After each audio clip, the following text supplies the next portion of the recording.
وَلَنَبْلُوَنَّكُمْ بِشَيْءٍ مِّنَ الْخَوْفِ وَالْجُوعِ وَنَقْصٍ مِّنَ الْأَمْوَالِ وَالْأَنفُسِ وَالثَّمَرَاتِ، ہم ضرور آزمائیں گے دنیا کی زندگی میں تمہیں خوف کے ذریعے، بھوک کے ذریعے، جان اور مال میں نقص کے ذریعے۔ وَبَشِّرِ الصَّابِرِينَ، اور بشارت ہوگی صبر کرنے والوں کے لیے۔ تو یہ ساری تکلیفیں، ان کو آپ مکافات عمل کہہ کے نہیں جان چھڑا سکتے، یہ اللہ کی طرف سے آزمائش بھی ہو سکتی ہے کسی کے اوپر۔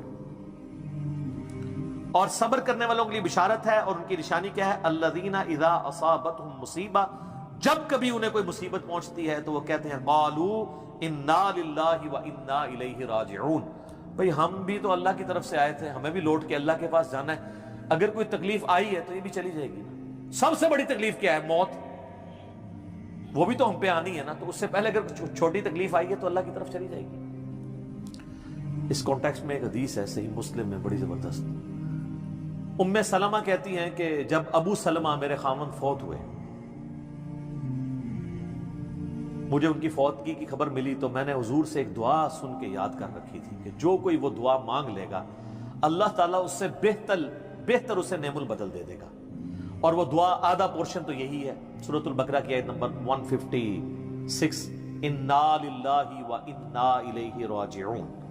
اس کے بعد ہے اللہم اجرنی، یہ جھٹکے سے ملے گا، اللہم اجرنی، حمزہ آگے، اللہم اجرنی فی مصیبتی واخلف لی خیرا منہا، اے اللہ مجھے اس مصیبت میں اجر عطا فرما اور میرے لیے اس سے بہتر نعم البدل کر دے۔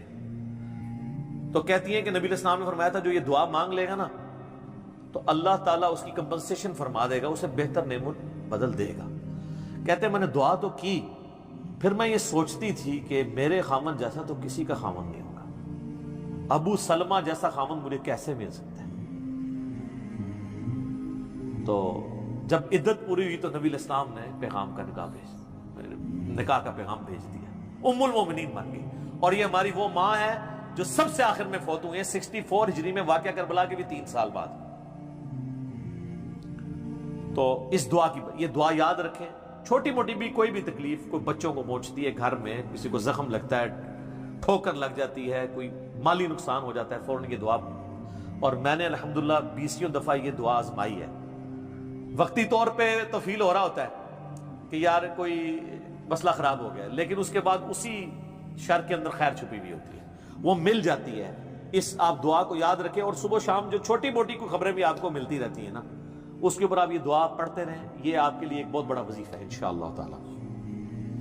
نیک لوگوں کو جو تکلیفیں آتی ہیں نا دنیا میں، وہ ان کے درجات کو بلند کرنے کے لیے آتی ہیں، اور یہ اللہ تعالیٰ نے بڑی سختی کے ساتھ سورۃ العنکبوت کے اندر نا صحابہ کرام کو ایڈریس کر کے نا یہ فلسفہ کلیئر کیا ہے، آیت نمبر 2 اور 3 کے اندر، احسب الناس ان یترکوا ان یقولوا آمنا وهم لا یفتنون، کیا لوگ اس گمان میں ہیں کہ انہیں صرف اس بات پہ چھوڑ دیا جائے گا کہ وہ ایمان لے آئے اور ہم ان کی آزمائش نہیں کریں گے؟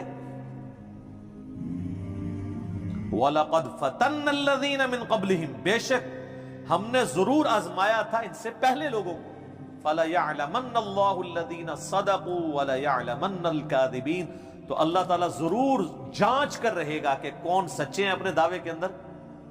کس دعوے میں؟ کہ غلامی رسول میں موت بھی قبول ہے، اور کون صرف نعرہ بازی کر رہے ہیں۔ اللہ تعالیٰ ان کو ظاہر کر کے رہے گا، جانچ کے رہے گا۔ تو یہ اللہ تعالیٰ نے اپنا اصول رکھا ہے، یونیورسل ٹروتھ ہے۔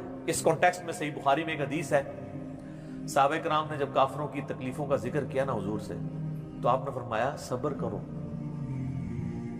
اللہ کی قسم تم سے اگلے لوگوں کو زمین میں گاڑا جاتا تھا، سر کی مانگ پہ آرا رکھا جاتا تھا اور کہا جاتا تھا کہ اسلام چھوڑ دو، اور وہیں ان کے 2 ٹکڑے کر دیے جاتے تھے، وہ اپنے دین پہ قائم رہتے تھے۔ لوہے کی کنگیاں ان کے گوشتوں پہ پھیری جاتی تھی، حتیٰ کہ ہڈی تک پہنچ جاتی تھی، تب بھی وہ اپنے دین پر ثابت قدم رہے۔ تو نبی علیہ السلام نے اپنے صحابہ کو اگلے لوگوں کی یہ تکلیف گنوائی۔ تو اب وہ جو اتنی تکلیفیں کاٹتے رہے ہیں، وہ کوئی مکافات عمل نہیں ان کے لیے ہوا، آزمائش تو ہوئی ہے نا جی۔